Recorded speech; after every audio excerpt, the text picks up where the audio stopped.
DCP साहब तो ये कह रहे थे कि क्या हो रहा है क्या नहीं, मुझे समझ नहीं आ रहा।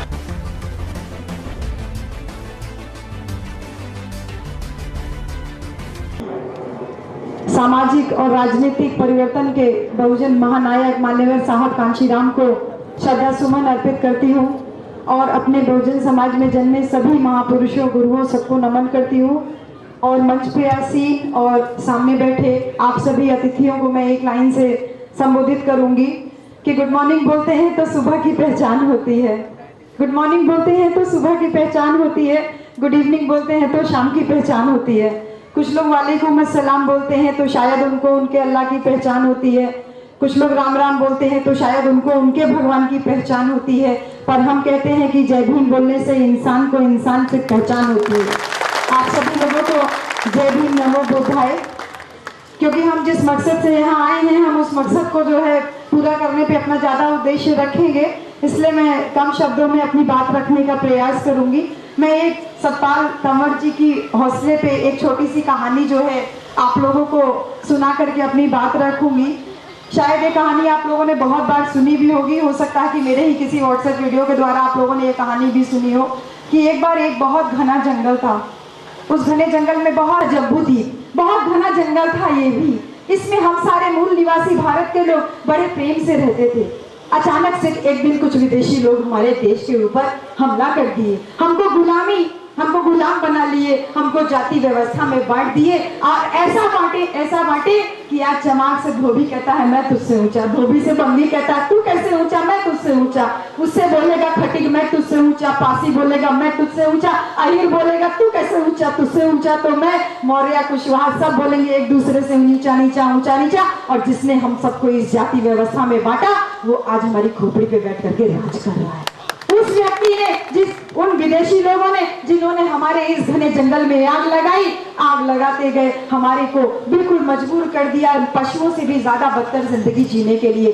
तभी हमारे महामानव तथागत गौतम बुद्ध का जन्म हुआ। तथागत गौतम बुद्ध ने 5 शील और 3 चरण दे करके इस 5 शील की वर्षा करके हमारे उस बड़े जंगल में जो आग लगी थी उसको एक ही झटके में जो है बुझा दिया। तथागत बुद्ध का समय लेकिन निश्चित था इस दुनिया में 80 वर्ष की उम्र में तथागत बुद्ध भी दुनिया से चले गए। तथागत बुद्ध के जाने के बाद हमारे इस जंगल में इन्हीं विदेशी लोगों ने फिर से आग लगाना शुरू किया। तभी हमारे महान सम्राट राजा अशोक का जन्म हुआ। सम्राट अशोक ने देखा कि तथागत बुद्ध की शिक्षाओं को मुझे ज्यादा मेहनत नहीं करनी है, उनकी शिक्षाओं का अगर हम जगह जगह प्रचार प्रसार कर दें तो इस जंगल में लगी हुई आग को हम बुझा सकते हैं। तथागत बुद्ध ने अपने पूरे जीवन भर अथक प्रयास किया और तथागत बुद्ध की शिक्षाओं के जल द्वारा हमारे उस जंगल की आग को काफी हद तक बुझाए रखा। लेकिन सम्राट अशोक का भी जो है समय काफी निश्चित था, वो भी दुनिया से चले गए। सम्राट अशोक के जाने के बाद हमारे इस बड़े से जंगल में फिर से आग लगना शुरू हो गई, भयंकर आग लगना शुरू हो गई। इतना मानव का मानव के साथ भेद हो गया कि किसी के गले में हांडी टंगी हुई थी, किसी के कमर में झाड़ू लगी हुई थी, पैरों में जो है घुंघरू बंधा हुआ था, गले में घंटी बंधी हुई थी। आदमी की परछाई से दूसरा आदमी अपवित्र हो जा रहा था। तभी हमारे बाबा साहब का जन्म हुआ। बाबा साहब ने देखा अरे मानव का मानव के साथ इतना बड़ा भेद। बाबा साहब ने बहुत परिश्रम किया, विदेश से पढ़ाई करके आए, वकालत की डिग्री लेकर के आए, भारत का संविधान लिख करके हमको अधिकार दे करके हमारे इस जंगल में लगी हुई आग को उन्हीं अधिकारों के द्वारा पूरी तरीके से बुझा दिया। बहुत प्रयास किया बाबा साहब ने तथागत बुद्ध की शिक्षाओं को भी आगे बढ़ाने के लिए, लेकिन बाबा साहब का भी समय निश्चित था। 1956 में बाबा साहब भी हमारे बीच से दुनिया से चले गए। बाबा साहब के जाने के बाद इन्हीं विदेशी लोगों ने हमारे इस प्यारे से जंगल में, घने से जंगल में फिर से आग लगाना शुरू कर दिया। तभी हमारे बहुजन क्रांति के महानायक मान्यवर कांशीराम साहब का जन्म हुआ। साहब कांशीराम ने देखा अरे मुझे तो ज्यादा कुछ करना नहीं है, सब कुछ तो बाबा साहब करके गए, संविधान बाबा साहब लिख के गए हैं, हमारी आजादी का दस्तावेज बना करके गए हैं, मुझे तो केवल उस आजादी के दस्तावेज को लागू कराना है। और इसीलिए साहब कांशीराम ने ऐसे ही मीटिंग्स कर करके गांव-गांव में जा जा करके लोगों को संगठित करके इतना बड़ा संगठन बना दिया, इतना बड़ा संगठन बना दिया कि जो विदेशी लोग हमारे जंगल में आग लगाए थे आज उनकी मजबूरी बन गई हमारे पैरों पे गिर करके हमारे सामने दिखी। 27 नवंबर को रामलीला मैदान में, और उस वक्त गुजरात से लेकर वेस्ट बंगाल और ऊपर कश्मीर से लेकर नीचे केरला तक हजारों लाखों की तादाद में संघ परिवार और भारतीय जनता पार्टी की छाती पर बैठने के लिए दलित आएंगे और फिर एक साथ मिलकर नारा लिखाएंगे और इन संघियों को, इन गौरक्षकों को और इस गुजरात मॉडल वाले फेंकू को, तीनों को कहेंगे कि गाय की तुम आप रखो, हमें हमारी जमीन दो। साथियों, शहीद आजम भगत सिंह ने जब उनको फांसी के तख्ते पर झुला रहे थे तो उससे पहले जेलर ने उनको पूछा कि तुम्हारी आखिरी तमन्ना क्या है, आखिरी ख्वाहिश क्या है। तब शहीद आजम ने कहा कि मेरी मां के हाथ का खाना खाऊंगा। तब जेलर ने कहा इसमें कौन सी बड़ी बात है, अभी आपके घर संदेशा भिजवा देते हैं। तब शहीद आजम भगत सिंह ने कहा उसकी जरूरत नहीं, मैं जितने दिन जेल में रहा तब उस दौरान मेरी जेल की बैरक को दलितों में भी दलित, ऐसे वाल्मीकि समुदाय का बोघा नाम का भाई जो साफ कर रहा था, वो मेरी मां है और उसके हाथ से आखिरी भोजन लूंगा। तो साथियों, ये बात यहां इसलिए छेड़ रहा हूं कि मेरी समझ के मुताबिक सच्चा अंबेडकरवादी वो है जिसके काम की, जिसके एक्टिविज्म की शुरुआत, उसके काम का आरंभ दलितों में भी दलित ऐसे वाल्मीकि और वाल्मीकि बहनों के साथ होता है। वही सच्चा अंबेडकरवादी है। लेकिन दूसरी तरफ देखें तो वो फेंकू जो मन की बात करता है, उनको कहने आया हूं कि हम तो दिल से बात करते हैं। उन्होंने 2009 में कर्मयोगी नाम की किताब लिखी। जरा गौर फरमाइएगा, कौन सी किताब? कर्मयोगी, वर्ष 2009 में। और उस पे ऐसा लिखा, माननीय प्रधानमंत्री जी ने ऐसा लिखा कि सफाई कर्मियों को सफाई काम करने में आध्यात्मिकता का आनंद मिलता है। तो हमने 31 जुलाई के दिन अहमदाबाद के सड़कों पर 25,000 दलितों को खड़ा कर दिया और एक साथ डॉक्टर अंबेडकर के नाम से शपथ लिए कि आज के बाद जीवन में न कभी मैला उठाएंगे, न तो मृत पशुओं के निकाल का काम करेंगे। और उस दिन हमने हमारे प्यारे चहीते माननीय प्रधानमंत्री जी को न्योता दिया और कहा कि हजारों की तादाद में हमने मृत पशुओं के निकाल का काम छोड़ दिया है। यदि सफाई काम करने में आध्यात्मिकता का आनंद मिलता है तो आप आइए और हमारे साथ ये आनंद लीजिए।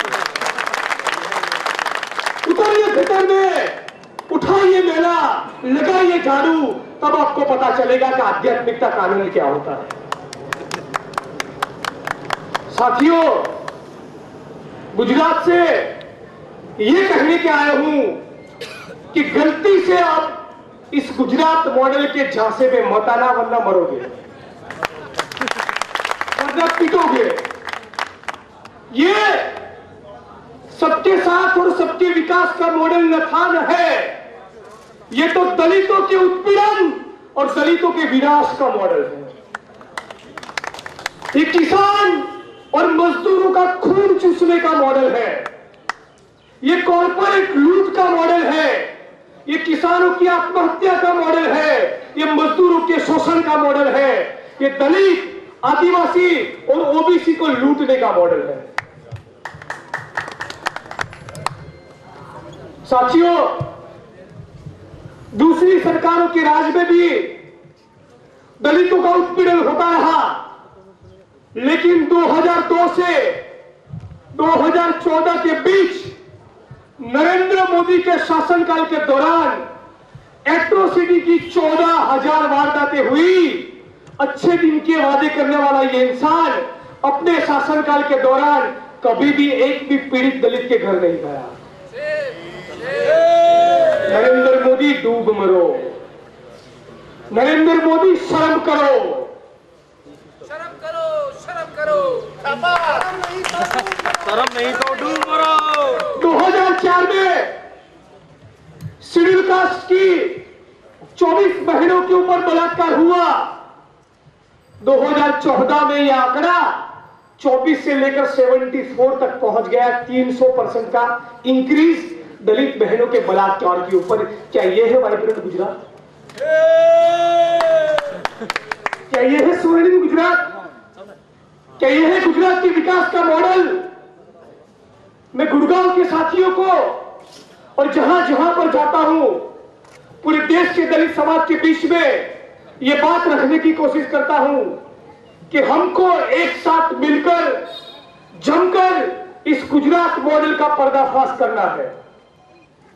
हमें कहना है कि गुजरात मॉडल दलितों के विनाश का मॉडल है, किसान और मजदूरों के उत्पीड़न का मॉडल है। वो हमें किसी भी कीमत पर मंजूर नहीं। ऊना में एक मरी हुई गाय का चमड़ा निकाल रहे थे दलित समुदाय के 4 युवा। ये किस प्रकार की राजनीति है? मैं प्रधानमंत्री जी को पूछना चाहता हूं कि दिल्ली में बैठे बैठे आप ऐसी कौन सी हिंदुत्व की राजनीति कर रहे हैं? ऐसी कौन सी ब्राह्मणवादी मनुवादी राजनीति को अंजाम दे रहे हैं कि वहां के गौरक्षकों को चर्बी चढ़ी हुई है? 15 अगस्त के दिन हम लोग दलित अस्मिता यात्रा लेकर निकले। अहमदाबाद से ऊना तक हजारों की तादाद में दोबारा दलितों का एक जबरदस्त सम्मेलन हुआ ऊना की धरती पर। लेकिन जिस वक्त मोदी जी लाल किले पर तिरंगा लगा रहे थे उसी वक्त ऊना के दलितों की दोबारा चमड़ी उधेड़ी जा रही थी। नरेंद्र मोदी डूब मरो। एट्रोसिटीज और भी बहुत है। हमारे धनकोट के अंदर मूर्ति तोड़ दी गई साहब काशीराम की। तथागत बुद्ध की मूर्ति को तोड़ा गया। हमारे भगवान है तथागत बुद्ध, साहब काशीराम हमारे भगवान है, बाबा साहब हमारे भगवान है। हमारे महापुरुषों की मूर्तियां तोड़ी जा रही है। क्या आप बताइए, हमने आपके हनुमान की मूर्ति को कभी तोड़ा? हमारे लोग तो फिर भी सर झुकाते हैं। हम कहते हैं कि कोई बात नहीं, अंधविश्वास में ना पड़ो, अंधविश्वास में पड़ना ठीक नहीं है। बौद्ध धर्म को ध्यान में रखते हुए आप जो है सच्चाई के रास्ते पर चलो। लेकिन फिर भी हमारे लोग करते हैं। लेकिन आज मैटर वो नहीं है, मैटर वो नहीं है। लेकिन हमने सम्मान किया। लेकिन मुझे बता दीजिए कि मंदिरों के अंदर क्या रविदास साहब की मूर्ति मिलेगी जहां पर शेरावाली मैट माता का मंदिर हो? नहीं मिलेगी, नहीं मिलेगी। रविदास जी की मूर्ति नहीं मिलेगी। हाँ, और इसके अलावा कबीरदास जी की मूर्ति नहीं मिलेगी, भगवान बौद्ध की नहीं मिलेगी। बताइए, ये अपमान नहीं तो क्या है? ये अपमान नहीं तो क्या है? ये भेदभाव नहीं तो क्या है? हम इस भेदभाव को दूर करने आए हैं। बाबा साहब की शिक्षाओं पर चलते हुए हम इस भेदभाव का अंत करने के लिए आए हैं। और हम करेंगे, अपने जीते जी करेंगे। हाँ, मरने के बाद कोई और करेगा। हाँ, एक सतपाल आज खड़ा है, न जाने लाखों सतपाल पैदा होंगे आने वाले समय में। अगर हमारे अंदर गलत दिखता है, मैं कहता हूं अगर हमारे अंदर गलत दिखता है, हमने कानून के दायरे में काम किया है, तो पुलिस को शौक है, गिरफ्तार कर सकते हैं, मुझे गिरफ्तार कर सकते हैं। एफआईआर दर्ज आपने कर ली है। लेकिन गलत लगता है तो, और अगर हम गलत नहीं हैं, हमने तो अपनी आवाज को उठाया है। हमने तो जो उसने अपराध किया है, हमारे समाज को आपत्तिजनक शब्दों का प्रयोग किया है, जाति सूचक शब्दों से जो है हमें अपमानित किया है, हमने उस पर एफआईआर दर्ज कराई है। हमने कुछ गलत नहीं किया है। गलत किया होता तो आप कर सकते थे। अब कोई आदमी किसी को मार के उसका खून करके आत्महत्या करने भाग ले तो क्या उसके ऊपर एफआईआर दर्ज कर देंगे आपकी? जो तो आत्महत्या करने भाग रहा पुलिस के डर की वजह से, गिरफ्तारी के डर की वजह से। रॉन्ग है, गलत है, बिल्कुल गलत है। तो साथियों, मंच के माध्यम से मैं आप सभी को धन्यवाद देता हूं, साधुवाद देता हूं हमारे मुख्य अतिथि साहब अभी हैं और हम जल्दी से आधे घंटे में फिनिश करके प्रोग्राम को हम आगे की तरफ कूच करेंगे। कमिश्नर ऑफिस पे धरना दिया जाएगा, हरियाणा सरकार का पुतला फूंका जाएगा। समाज में हो रहे अत्याचारों के खिलाफ हम बड़े अच्छे से चलें, अनुशासन को मानते हुए, संविधान को मानते हुए। दोबारा से आप सभी को साधुवाद देता हूँ और क्रांति की ज्वाला हाथ जोड़ के भी आप सभी से प्रार्थना करता हूँ। दिल से निकलती आवाजें हैं कि क्रांति की इस ज्वाला को कम मत होने देना, क्रांति की इस ज्वाला को कम मत होने देना, कभी कम मत होने देना।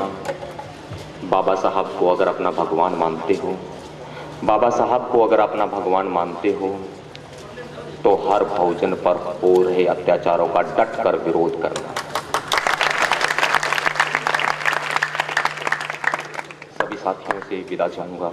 यूं ही संघर्ष होता रहेगा, विश्वास दिलाता हूं। आप सभी का प्यार कभी झुकने नहीं दूंगा। यूं ही संघर्ष होता रहेगा और आगे भी हम यूं ही आगे बढ़ते रहेंगे। मेरा जीवन संघर्ष ही आप लोगों के नाम मेरा आखिरी संदेश है। कथनी को चरितार्थ करने वाले महामानव बाबा साहब डॉक्टर भीमराव अंबेडकर जी के चरणों में नमन करते हुए एवं इस बहुजन समाज के हृदय सम्राट मान्यवर साहब श्री काशीराम जी को नमन करते हुए आज के इस मंच पर विराजमान आज के डॉक्टर इंदु चौधरी जी और जगवीर फूलिया जी, मंच पर बैठे हुए तमाम समाज के लिए लड़ाई लड़ने वाले जागरूक बाबा साहब डॉक्टर भीमराव अंबेडकर जी के मिशन के सिपाही और मेरे साथ में आए मेरे बड़े भाई प्रवीण बड़सी जी और हरियाणा के तमाम जिलों से आए हुए तमाम साथियों के नाम न लेते हुए आप सभी को मेरा जय भीम, जय भारत, जय मान्यवर साहब श्री काशीराम। साथियों, कहां से हमारे बहुजन समाज में जन्मे हुए महापुरुषों ने मानवता की रक्षा के लिए लड़ाई लड़नी शुरू करी थी और इस समाज में समय समय पर अनेकों महापुरुषों ने पैदा होकर के मानवता की रक्षा के लिए अपने प्राणों की आहुति लगा दी, अपनी कुर्बानी दे करके वो लोग चले गए और समय समय पर इन रैबरों के पैदा होने के बावजूद तमाम मनुवादी लोगों ने जो आज झूठे राष्ट्रवादी होने का ढोंग करते हैं, आज तक वो लोग इस देश के अंदर राष्ट्रवाद को परिभाषित नहीं कर पाए। और दूसरी तरफ देखिए, बहुजन समाज में जन्मे हुए महापुरुषों को समय समय पर जब भी मौका मिला और उस आजादी की तीसरी लड़ाई का नेतृत्व महामानव बाबा साहब डॉक्टर भीमराव अंबेडकर जी के हाथ में आया तो बाबा साहब ने उस लड़ाई को अंतिम सिरे तक पहुंचाने के लिए, उस लड़ाई को जीतने के लिए अपने 4 बच्चों की कुर्बानी दे दी। और फिर भी बाबा साहब ने उस व्यवस्था को झेला था, बाबा साहब ने उस व्यवस्था को देखा था। बाबा साहब ने सबसे पहले इस देश के अंदर जो राजा रानी के पेट से पैदा होता था, बाबा साहब ने उस रानी के पेट का ऑपरेशन किया। और साथियों, बाबा साहब ने कहा था पॉलिटिकल पावर इज मास्टर की which can open all door. ये दुर्भाग्य है मेरे समाज का और मेरे समाज के युवा साथियों का। साथियों, मैं इस मंच के माध्यम से आप साथियों को चैलेंज करना चाहता हूं। साथियों, लड़ाई इस देश और दुनिया के अंदर राज की रही है और बाबा साहब साथी ने जैसे पूर्व के अंदर बताया था कि आप अपने उंगली के इशारे को समझे। साथियों, बाबा साहब ने और हमारे बहुजन समाज में जन्मे हुए महापुरुषों ने हमारे को वहां पहुंचाने का साथियों संदेश दिया था। और इस समाज में अनेक महापुरुषों के पैदा होने के बाद हमने उन महापुरुषों के साथियों जी खो दिया, इस जिंदगी के अंदर इस समाज ने खो दिया। और साथियों, ज्यादा अपनी बातें न रखते हुए पूर्व के अंदर आज पूरे देश के अंदर सामाजिक क्रांति का जो उत्पाद खड़ा हो चुका है, सामाजिक क्रांति की जो शुरुआत हो चुकी है, बाबा साहब डॉक्टर भीमराव अंबेडकर जी ने जो बात कही है कि सामाजिक क्रांति वो लोग कर सकते हैं जिनके अंदर सहनशीलता की शक्ति खत्म हो जाती है। साथियों, हम मनुवादी लोगों को इस IBM CID के माध्यम से चैलेंज करना चाहते हैं जो देश के निकम्मे लोक कलाकार सुप्रसिद्ध होने का और इस देश की रूढ़िवादी संस्कृति को, इस देश का गौरव होने का साथियों नाम लेते हैं। हम उस सरकार को, निकम्मी सरकार को चैलेंज करना चाहते हैं। जैसे पूर्व के अंदर बहुजन समाज की महानायिका आरएलडी को भारतीय जनता पार्टी के उत्तर प्रदेश के उपाध्यक्ष दयाशंकर ने साथियों एक बात बोली, इतनी गंदी भाषा में उसने बोला, हम उसको चैलेंज करना चाहते हैं। जो इस देश का प्रधानमंत्री ये कहता था कि नरेंद्र मोदी का सीना 56 इंच का है, मोदी जी आपका सीना नहीं, आपका पेट 56 इंच का है, जहां से दयाशंकर जैसे नेता निकलते हैं और संविधान की मान मर्यादा का लांघन कर, संविधान की मान मर्यादा का लांघन करके हमारे महापुरुषों को चैलेंज कर रहे हैं वो लोग। और साथियों समय का अभाव है, इस लड़ाई के अंदर जितने भी लोग शरीक हैं, हम सभी साथियों के एक छात्र नेता होने के नाते और doctor Ambedkar student front of India Haryana प्रदेश का अध्यक्ष होने के नाते हम इस टीम को आश्वासन देते हैं, जहां भी समाज के लिए इस लड़ाई में हमारी जरूरत होगी साथियों, हम आपसे आगे खड़े मिलेंगे अपनी जान की कुर्बानी देने के लिए। और इसी के साथ में एक विशेष बात साथियों, 2010-11 से मैं डॉक्टर इंदु चौधरी जी का मैंने एक वीडियो वायरल हुआ देखा था, जिसके ऊपर रिजर्वेशन की पोस्ट का जो मामला था, और उस टाइम से लेकर आज तक मेरा मिलने का उनसे बड़ा दिल करता था, मगर साथियों समाज का मामला और समय और समाज के हमने हरियाणा प्रदेश के अंदर यहां तक नहीं साथियों, एक छात्र नेता होने के नाते हमारे हिसार, भिवानी, सिरसा, कैथल, सोनीपत, पानीपत से तमाम साथी यहाँ आए हुए हैं। चाहे समाज के अंदर 0 फीस के रूल का मामला हो, 1993 से मानव संसाधन विकास मंत्रालय का जो रूल था कि जिस भी बच्चे की 2.5 लाख इनकम क्राइटेरिया के अंदर इनकम आती है, उस बच्चे से 1 पैसा फीस नहीं लिया जाएगा। हमारे जीजेयू के तमाम साथी, मेरे बड़े भाई डॉक्टर मनोज अठवाल मेवात के अंदर जो डॉक्टर हैं, वो उनके साथ में पहुंचे, हमारे साथ में पहुंचे हैं, और भी बहुत सारे साथी जानते हैं साथियों। हमने गुरु जम्बेश्वर विश्वविद्यालय हिसार के अंदर वो लड़ाई लड़ी और पूरे प्रदेश के अंदर 0 फीस का रूल लागू करने वाली यूनिवर्सिटी गुरु जम्बेश्वर विश्वविद्यालय पूरे हरियाणा प्रदेश के अंदर मैम वो यूनिवर्सिटी थी। उसके हम बाद हरियाणा की तमाम यूनिवर्सिटियों के अंदर हम अपनी मांग को लेकर के गए। हमने रोड के मोड़ के ऊपर साथियों पूर्व के अंदर पूर्व सीएम चौधरी भूपेंद्र सिंह हुड्डा से साथियों हमने बिल्कुल ईंट से ईंट बजाने का उसका काम किया, और जहां भी वो गया, निकम्मे नुमाइंदे जहां भी वो गए साथियों, हमने उनको कहीं भी कभी भी काले झंडों के स्वागत के अलावा उनका हमने कहीं स्वागत नहीं होने दिया उनकी टीम का। जब रोहित वेमुला की शहादत हुई थी तो सभी लोगों ने शायद एक शपथ लिया होगा कि समाज के अंदर कि हम किसी को दोबारा से रोहित वेमुला नहीं बनने देंगे। आज वही स्थिति समाज के अंदर है। जो हमारे सतपाल भाई जी को मारने की जो सपना चौधरी ने सुपारी दी है, यदि हम लोग आज अपना आंदोलन तेज नहीं करते साथियों, ये बहुजन महाआंदोलन है।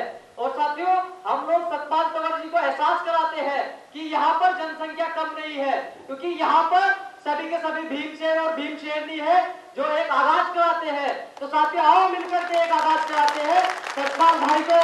जय जय जय जय जय भीम, जय भीम, जय जय जय जय जय भीम, जय भीम, जय भीम। साथियों मैं राहुल राज गौतम सहारनपुर से आया हूँ, और साथियों सिर्फ इसलिए आया हूँ कि आज जो हमारे पास जो हमारी जिंदगी है, जो हमारे पास आज परिवार है, जो हमारे तन पर अच्छे कपड़े हैं, वो साथियों किसी और की बदौलत नहीं, बाबा साहब अंबेडकर की बदौलत है।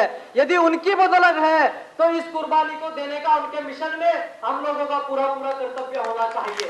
और पूरा कर्तव्य होना चाहिए कि यदि हम किसी आंदोलन में लड़ते लड़ते अगर शहीद हो जाते हैं तो अपनी माँ को पूरा विश्वास दिलाना चाहिए कि मैं उस आंदोलन में लड़ने के लिए जा रहा हूं, अगर मैं वहां मरता हूं तो तू मुझे वादा दे कि मेरे मरने पे तू गर्व और गौरव महसूस करेगी। साथियों जब हम आंदोलन को तेज कर सकेंगे। साथियों हम आपको विश्वास दिलाना चाहते हैं कि जो भाई सतपाल को मारने की सुपारी देने की जरूरत सपना चौधरी ने की है, हम इस मंच से ऐलान के साथ कह रहे हैं कि उसने तो सुपारी देने की जरूरत कर भी थी, और अगर सतपाल भाई को इसके बाद अगर खरोच आई तो हम तेरे किसी को मारने की सुपारी नहीं देंगे, जो तेरा करना है डायरेक्ट करेंगे। तो साथियों आज जो व्यवस्था बनी हुई है देश के अंदर, उस व्यवस्था को खत्म करने के लिए युवा वर्ग को आगे आना होगा और उनको शपथ लेनी होगी कि अगर इस आंदोलन में या समाज के या बाबा साहब अम्बेडकर के किसी भी संगठन में या किसी भी आंदोलन में अगर हमारी पूरी पीढ़ी भी बर्बाद हो जाएगी तो आने वाली पीढ़ी को हम आबाद करके जाएंगे। तो साथियों आज जो इस सभा के अंदर बुजुर्ग लोग बैठे हैं, उनसे सिर्फ इतनी विनती करता हूं कि वो समाज की रीढ़ की हड्डी बन जाए। अगर वो समाज की रीढ़ की हड्डी नहीं बनेंगे इस समय के अंदर, तो ये समय आने वाले समय के अंदर हमेशा हमेशा के लिए गुलाम होगा। और उन्हीं गुलामी की जंजीरों को तोड़ने के लिए युवाओं को आगे आना होगा, क्योंकि बाबा साहब अम्बेडकर ऐसा कहते थे कि जो लोग मरने के लिए तैयार रहते हैं, जो लोग हमेशा मरने के लिए तैयार रहते हैं, वो जल्दी मरा नहीं करते।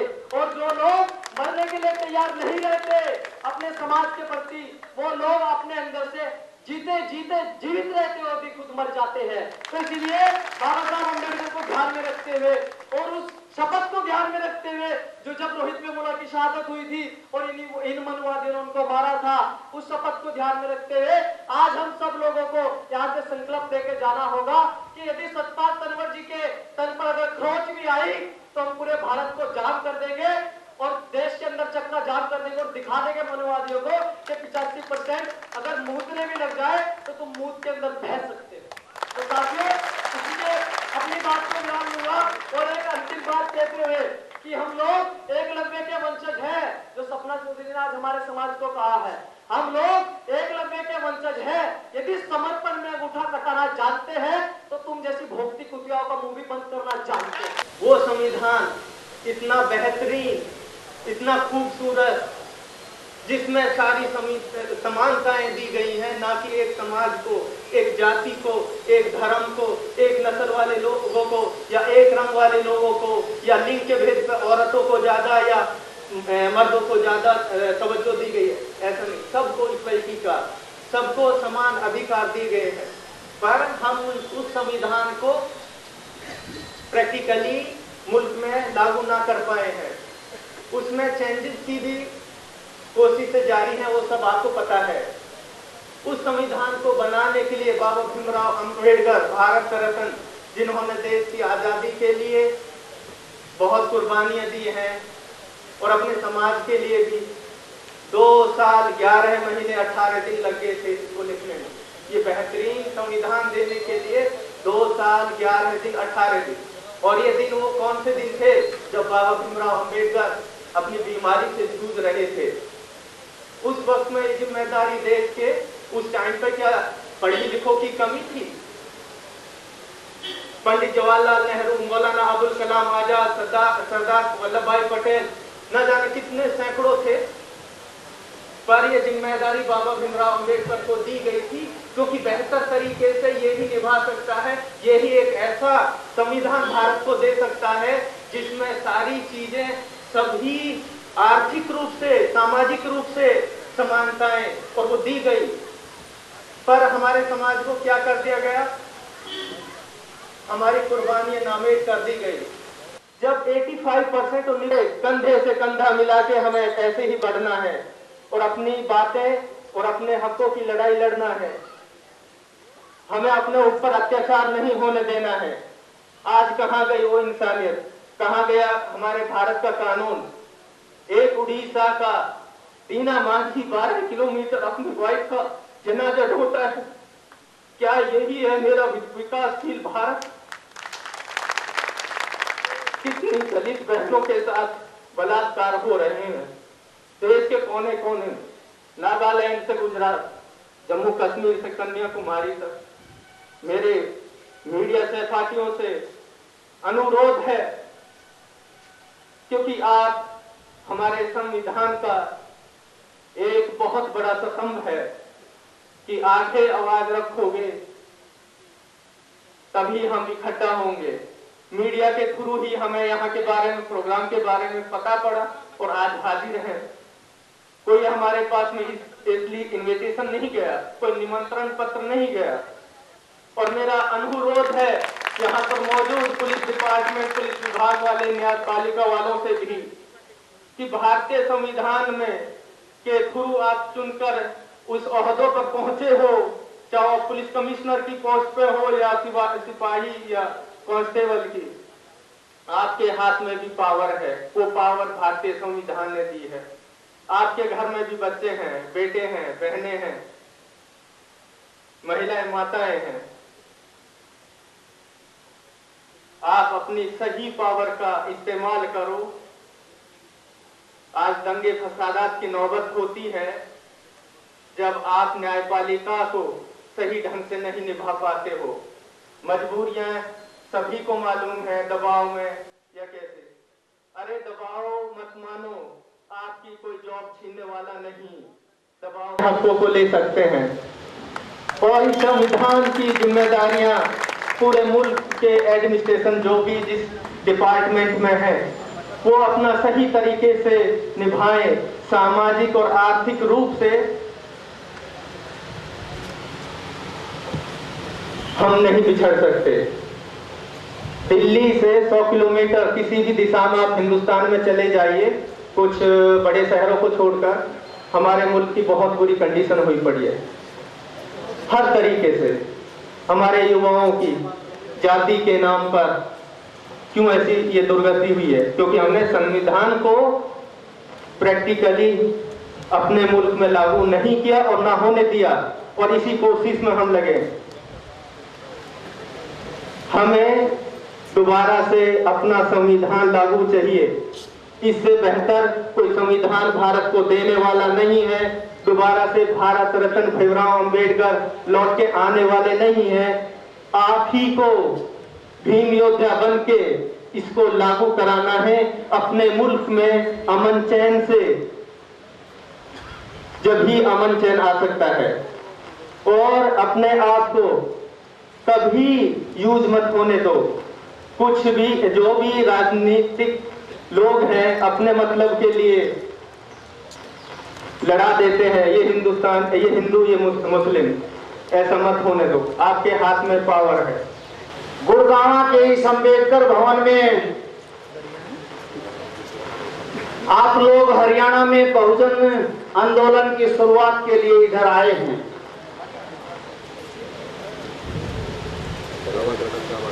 साथियों, देश भर के अंदर लंबे समय से बहुजन आंदोलन चला हुआ है।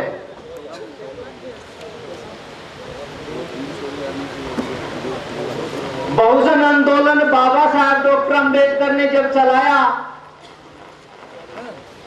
और मान्यवर कांशीराम के होते हुए आज इस आंदोलन की बागडोर आप लोगों के हाथ में है।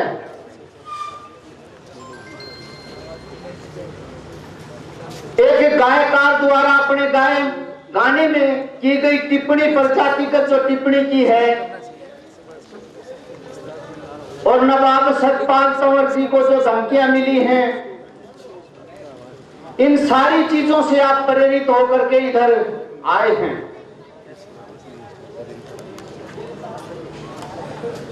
साथियों, मेरा जो निजी अनुभव है इस बहुजन आंदोलन का, उस निजी आंदोलन अनुभव के आधार पर मैं आपको बता रहा हूं कि बाबा साहब डॉक्टर अंबेडकर ने भारत का संविधान लिख करके सब कुछ कर दिया था, हमें दे दिया था। हमें सारे अधिकार बहाल हो गए थे। लेकिन मैं जिस विषय पर बात करना चाहता हूं आप उसे गौर से सुने और लिख लें। सारी मांगे मानने के बाद हमें जो अधिकार मिले, उन अधिकारों से बढ़ करके बाबा साहब डॉक्टर अंबेडकर जो अगला आंदोलन चलाना चाहते थे वो इस देश के अंदर बहुजन समाज की सेपरेट सेटलमेंट का आंदोलन था। एक बार फिर सुने आप कि बाबा साहब डॉक्टर अंबेडकर पूरे देश के बहुजन समाज का इस देश के किसी एक हिस्से में सेपरेट सेटलमेंट चाहते थे। साथियों, इस देश के अंदर हम प्रधानमंत्री भी बन लेंगे, हम मुख्यमंत्री भी बन लेंगे, हम सामाजिक आंदोलन भी चला लेंगे। जब तक इस देश के अंदर बहुजन समाज का सेपरेट सेटलमेंट नहीं होगा, हमें अत्याचारों से, गुलामी से, भय से मुक्ति मिल नहीं सकती। अगर हम बहुजन आंदोलन चलाना ही चाहते हैं तो आज आरक्षण का आंदोलन चलाने की जरूरत नहीं है। बाबा साहब डॉक्टर अंबेडकर ने जलाया, हमें मिला जितना मिला। आज आंदोलन राजनीतिक रूप से चल रहा है इस देश की सत्ता पर काबिज होने का।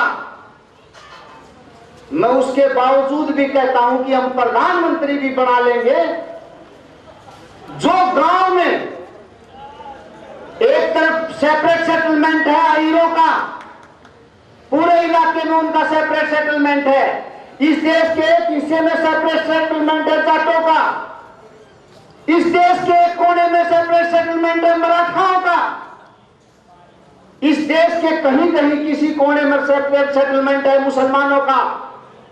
लेकिन पूरे देश के अंदर जहां जिन जातियों का सेपरेट सेटलमेंट है, बहुजन समाज के लोग वहां अल्पसंख्यक हैं और उनके सेवादार हैं। पूरे यादव बैलेट में दलित है, पूरी जाट बैलेट में दलित है, सिख बैलेट में दलित है, मराठा बैलेट में दलित है, राजपूत बैलेट में दलित है, लेकिन वो शोषित और पीड़ित है। क्यों? क्योंकि इस देश के उन दलितों के पास नेचुरल संसाधन नहीं है। जिस कौम के पास नेचुरल संसाधन नहीं होते हैं, वो कौम आंदोलन खड़ा नहीं कर सकती। ये ध्यान रखें, वो कौम आंदोलन खड़ा नहीं कर सकती जिनके पास जमीन है, नेचुरल संसाधन है। आज यादवों के पास भी है, आज राजपूतों के पास भी है, आज जाटों के पास भी है। वो इस देश के अंदर उन जातियों का सेपरेट सेटलमेंट है, लेकिन हम केवल और केवल जहां जहां उनका सेपरेट सेटलमेंट है हम गुलाम हैं। अगर बहुजन आंदोलन आज किसी दिशा में चलना चाहिए, क्यों? क्योंकि मैं 15 वर्षों तक मान्यवर साहब कांशीराम के आंदोलन में साहब के कंधे से कंधा मिला करके काम किया है। मैं आंदोलन की सही दिशा आपके सामने रखूंगा, बहकावे वाली बात नहीं करूंगा। अगर आज इस देश के अंदर पूरे देश के दलितों को उठा करके पंजाब, हरियाणा और उत्तर प्रदेश की तरफ पलायन करा करके बसा दिया जाए और दूसरी जातियों को जहां से दलित छोड़ करके आता है वो उधर चली जाए, तो जिस क्षेत्र में दलित जाकर के बसेगा वहां के तमाम नेचुरल संसाधन दलितों के कब्जे में आएंगे। बाबा साहब डॉक्टर अम्बेडकर सेपरेट सेटलमेंट का आंदोलन चाहते थे। अंग्रेजों से बात कर ली गई थी कि बाबा साहब ने अंग्रेजों से कह दिया था लॉर्ड मैकडोनाल्ड से कि मेरे समाज का सेपरेट सेटलमेंट कर दो। उन्होंने हामी भर ली थी, लेकिन दूसरा विश्व युद्ध शुरू होने के कारण ये मांग हमारी पूरी नहीं हो सकी और हम उन दुश्मनों के बीच में ही फंसे रह गए। आज जो हम आंदोलन चलाने की बात कर रहे हैं, गांव में हमारे 10-10, 20-20 घर हैं, सारा का सारा गांव का दलित समाज उनके ऊपर निर्भर है, उनके खेतों में जाता है, उनसे अपनी आजीविका चला रहा है। लगातार ये शोषण होगा। साथियों, भाषण तो लंबे हैं, कैडर और मिशन की बहुत लंबी लंबी बातें हैं, आप यकीन नहीं मानेंगे, लेकिन जब तक आप सेपरेट सेटलमेंट की ओर नहीं बढ़ेंगे तब तक हम आगे नहीं बढ़ेंगे। साथियों, आज हम लोग यहाँ बैठे हैं, हम लोग जो कपड़े पहनते हैं और जो बिस्लरी का पानी हम लोग यहाँ पी रहे हैं, 100 साल पहले हमें कुछ भी पीने का अधिकार नहीं था। आज जो लड़कियां हैं कमजोर हैं, हम लोग भी पूरे तन मन धन से बाबा साहब के मिशन में आगे लगे हुए हैं, लगे रहेंगे। ये हमारे आपसे वादा है, जब तक जिंदा है बाबा साहब के मिशन को आगे बढ़ाएंगे, बढ़ाते रहेंगे।